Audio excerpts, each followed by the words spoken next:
حضرت انس رضی اللہ عنہ سے روایت ہے کہ رسول اللہ صلی اللہ علیہ وسلم جب افطاری کرتے تو نماز سے پہلے تر کھجور کے ساتھ افطاری کرتے تھے۔ اگر تر اور تازہ کھجور نہ ہوتی تو پھر خشک کھجور یعنی چھوارے پر افطاری فرماتے تھے۔ اگر یہ بھی میسر نہ ہوتی تو پھر پانی پر افطاری کرتے تھے۔ تو سنت طریقہ، برکت والا طریقہ یہی ہے کہ آپ جب بھی افطاری کریں تو کھجور پر کریں، کیونکہ کھجور کی بہت بڑی عظمت ہے۔ خود رسول اللہ صلی اللہ علیہ وسلم کھجور کے ساتھ محبت کرتے تھے۔ خود جب نبی پاک نے اسی کے ساتھ افطاری کی تو بس کسی دلیل کی ضرورت ہی نہیں ہے۔ لیکن ویسے بھی علماء نے لکھا ہے کہ کھجور کے اندر اللہ تعالیٰ نے جتنی غذا رکھی اور طاقت رکھی ہے نا، اتنی اور کسی پھل فروٹ میں نہیں ہے۔ پورے دن کی بھوک پیاس ہے، آپ نے جیسے ہی کھجور کھائی سمجھو کہ آپ کے جسم کی توانائی بحال ہو گئی۔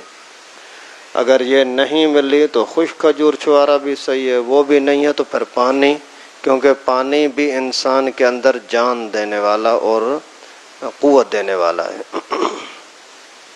لیکن کم از کم اتنا کریں کہ ایسی چیز کے ساتھ افطاری کریں جو جس آگ پر پکی ہوئی نہ ہو۔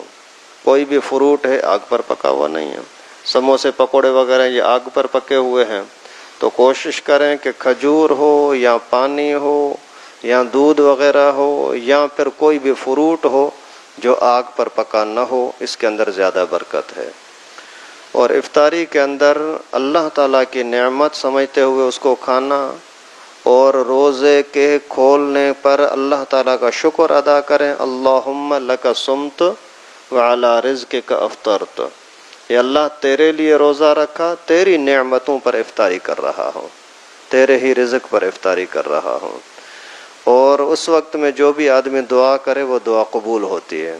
اس وجہ سے وہاں آپ کی نظر زیادہ تر اللہ پر، اللہ کی رضا پر اور دعا پر ہونی چاہیے، کھانے پر نہیں کہ کون سی چیز میرے پاس پڑی ہے کون سی نہیں پڑی، کتنی چیزیں کم آئی ہیں زیادہ آئی ہیں، نہیں، جو کچھ ہے اللہ کی نعمت سمجھ کر کے کھا لیں۔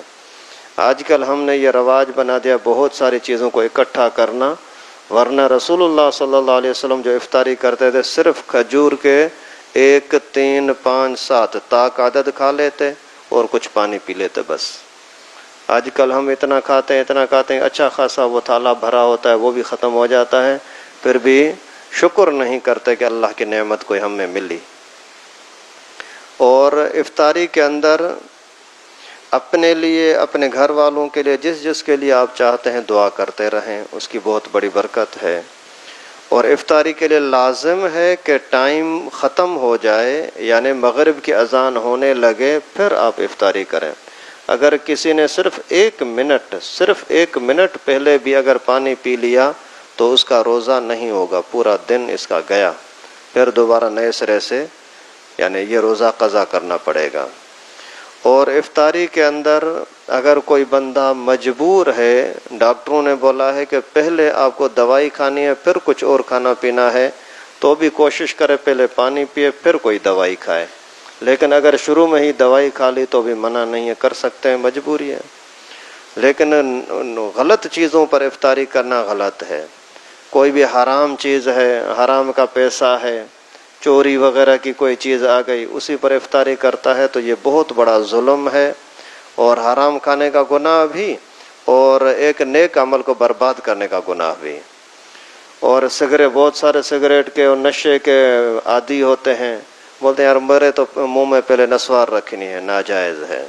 سگریٹ پر افطاری کر رہا ہے، ناجائز ہے۔ گٹکا وغیرہ کھا رہا ہے، بہت ہی بری چیز ہے۔ پہلے نمبر پر انہیں حلال طریقے سے آپ افطاری کرو، بعد میں جو کچھ کرنا ہے کرو۔ مکروہ چیزوں سے تو ویسے ہی بچنا چاہیے نا، سگریٹ پینا، گٹکا شٹکا کھانا یہ مکروہ ہے، برکت سے خالی ہے، پیسے کا ضائع ہونا ہے، اسراف کرنا ہے، جسم کا نقصان ہے، کینسر وغیرہ اسی سے ہوتے ہیں۔ خیر ان چیزوں سے بچنے کی کوشش کریں۔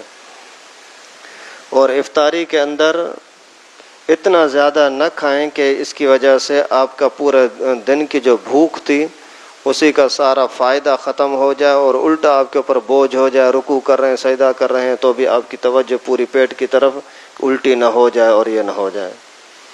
اسی طرح سے سحری کے بارے میں بھی رسول اللہ صلی اللہ علیہ وسلم نے فرمایا سحری کیا کرو، اسی میں برکت ہے، سحری کیا کرو، اسی میں برکت ہے۔ بہت سارے لوگ بولتے ہیں یار نیند سے اٹھنا بھاری لگتا ہے، بس میں ویسے ہی نیت کر لیتا ہوں اور روزہ رکھتا ہوں، یہ غلط طریقہ ہے۔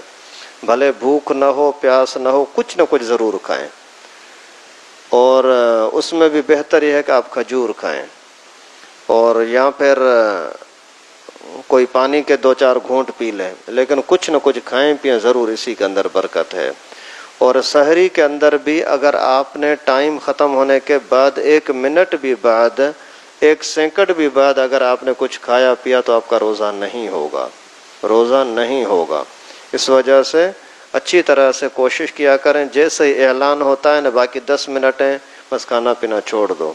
جب 15 گھنٹے تک 14 گھنٹے تک بھوکے رہ سکتے ہیں تو 10 منٹ زیادہ اگر پہلے بند کر دیا تو کیا تکلیف ہوگی۔ اس وجہ سے اپنے روزے کو مشکوک نہ بنائیں، جلدی سے یعنی سحری کو بند کر دیں کھا پی کر کے، تاکہ روزے کے اندر کوئی خطرہ باقی نہ رہے۔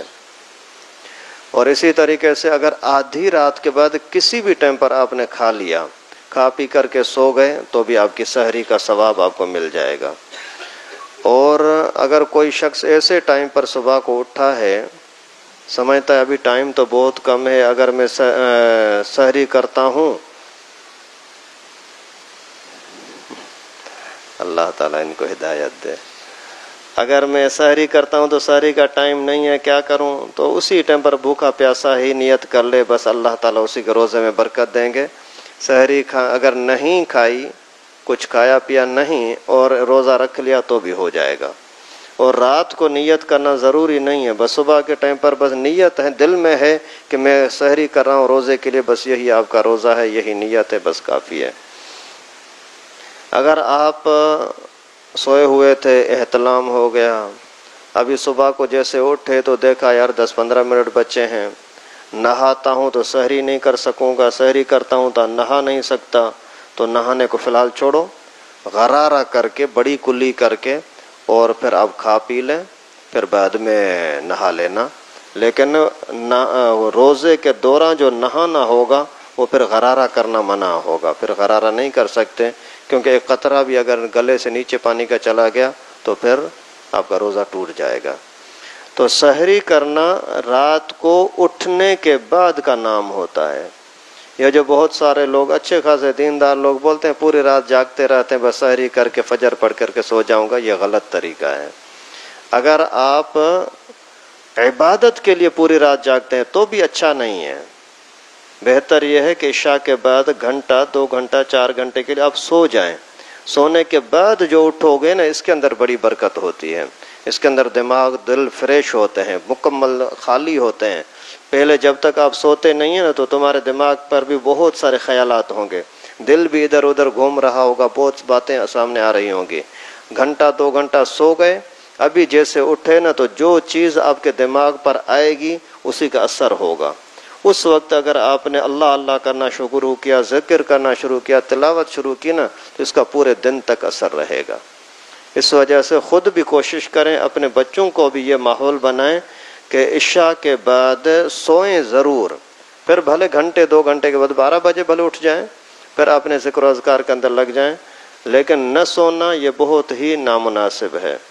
اور بہت سارے لوگ تو رمضان کے دنوں کے اندر یہ لڈو وغیرہ کھیلنا شروع کر دیتے ہیں، اس سے بڑا ظلم اور کیا ہوگا یار۔ رمضان کی برکتیں والی رات ہے، اس رات کے اندر گناہوں کے کام میں لگا ہوا ہے، تو آپ کے نماز کے اور روزے کے کیا فائدہ؟ تو آپ اگر عبادت کرتے ہیں تو بھی سو کر کے بعد میں اٹھیں، اگر عبادت نہیں کرتے اور ویسے ہی گھوم رہے ہیں، یہ تو اپنا ٹائم ضائع کرنا ہوا نا، یہ تو غافل لوگوں میں شمار ہوگا نا، اس کا بہت بڑا گناہ ہوگا۔ اگر دل کے اندر رسول اللہ صلی اللہ علیہ وسلم کی سنت کی عظمت، پیغمبر کریم کی محبت ہوگی نا تو یہ سارے کام کرنا آسان ہے۔ اگر محبت نہیں ہے نا پھر چھوٹا چھوٹا کام کرنا بھی بھاری ہوتا ہے۔ جیسے آج ہی کے زمانے میں مسلمانوں کو دیکھیں، کچھ ماشاءاللہ وہی کلمہ پڑھنے والے اتنا جذبہ رکھتے ہیں کہ دین کی خاطر گردن بھی کٹا دیتے ہیں، بھائی دین کی خاطر گیا نا۔ اور کچھ ایسے بھی مسلمان ہیں کہ اسی دین کی خاطر سر پر ٹوپی بھی نہیں رکھتے۔ ابھی کیوں اتنا بڑا فرق ہے؟ پائنچے ٹخنوں سے اوپر کرنے کے لیے تیار نہیں ہے، کیوں؟ یہ انگریز کی بنیان پہن کر کے نماز پر آ جاتے ہیں. کیوں؟ اس لیے کہ ان کے دل میں دین کی عظمت نہیں ہے، پیغمبر کریم کی سنت کی عظمت نہیں ہے. اگر عظمت ہوتی ہے نا پھر بڑے سے بڑے کام کرنا بھی آسان ہو جاتے ہیں. حضرت گنگوہی رحمہ اللہ، حضرت مولانا رشید احمد گنگوہی دارالعلوم دیوبند کے بہت بڑے بزرگ تھے. ایک شخص آیا حج سے، اسی نے آ کر کے 3 کھجور کے دانے دیے. عرض کیا حضرت یہ مدینہ کی کھجور ہے. بڑی محبت کے ساتھ اس کو لیا اور اس کو محبت کے ساتھ ایسے دیکھ رہے تھے جیسے کوئی ہیرے لال جواہر اس کو ملے ہوں. پھر اپنے پاس رکھے ایک شاگرد کو بلایا، بچہ میرے پاس جو روزانہ آنے جانے والے ساتھی ہیں نا ان کے لسٹ تو بناؤ. اس نے لسٹ بنائی، بناتے بناتے 50 نام ہو گئے. فرمایا ابھی ایسا کرو کہ ان 3 کھجور کے 50 ٹکڑے کرو اور ہر ایک کو ذرا ذرا دیں گے. لیکن بڑی محبت کے ساتھ یہ کاٹ رہے ہیں اور اس کو ٹکڑے ٹکڑے بنا رہے ہیں. تو ایک طالب علم کی زبان سے نکل گیا، حضرت یہ ذرا سا. تو حضرت نے بہت غصہ کیا، اللہ اکبر، تو نبی پاک صلی اللہ علیہ وسلم کے مدینے کی کھجور کو ہلکا سمجھ رہا ہے. تو اگر ہمارے دل میں محبت ہوگی نا تو پیغمبر کریم صلی اللہ علیہ وسلم کے کسی بھی عمل کو، کسی بھی سنت کو کرنا آسان ہوگا. محبت نہیں ہوگی تو اللہ کی پناہ، پتہ نہیں کہاں ہمارا پھر انجام ہوگا. اللہ تعالیٰ سے دعا ہے کہ ہم سب کو پیغمبر کریم کے سنتوں کو اپنانے کی توفیق نصیب فرمائے.